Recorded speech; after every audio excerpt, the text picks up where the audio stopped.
Research Sofa. I'm here today to talk to you about smoking cessation and the work that we've been doing in the last year on smoking cessation for people with severe mental ill health. Last week we had an edition that we made previously about Simon talking about the Scimitar programme of work, which was a smoking cessation intervention for people with severe mental ill health. So today I'm going to talk to you a little bit about some of the work we've done more recently.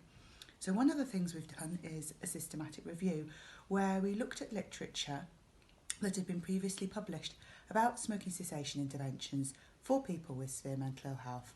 And in this review, we were looking just at interventions around behavioural support. So that behavioural support could be given in a face-to-face, over the phone, via a video teleconferencing, or it could have been delivered remotely via a machine, i.e. via an internet programme or via an app. So we looked for previous studies that had delivered smoking cessation interventions that focused on behavioural support. We weren't looking at smoking cessation interventions that focused on medication, so not ones that were looking at bupropion or varenicline or nicotine replacement therapy. Studies that did include a medication were included in our review as long as they also included the behavioural support element. So that's where a person talks to the person, or indeed they get some support over the internet, but it's support around motivational interviewing, helping the person think about their smoking, reasons to quit and things they might do instead of smoking, all kinds of things around helping someone to stop smoking. So we conducted this review, and from the studies we looked at what there was and then tried to find studies that were sufficiently similar that we could combine the data from those studies together to get an idea of whether or not these type of interventions were effective or not.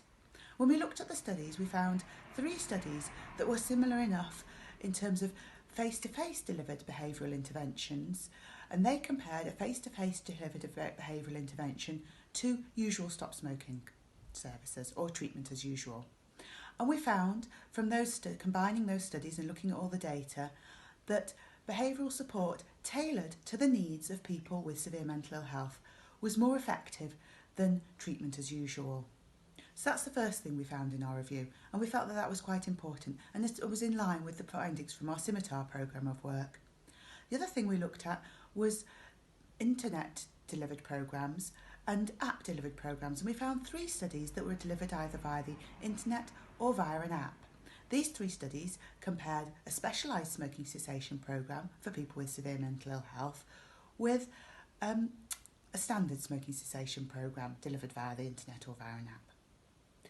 Those studies were quite small, and there was only a very small number of people in each of those studies, so we were unable to draw any firm conclusions about whether or not an app or an internet programme tailored to the needs of people with severe mental ill health was more effective than an app aimed generically at anyone.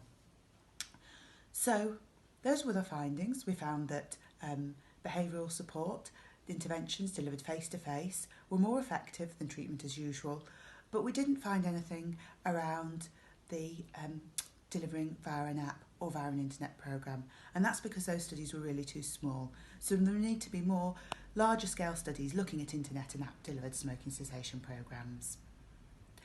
So that's what we've been doing with our systematic review. Our systematic review has recently been published in Addiction Journal and will hopefully soon be available freely online as an open access publication.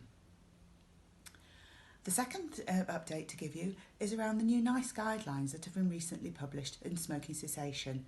And in these guidelines, they particularly highlight what people with mental illness should be expecting.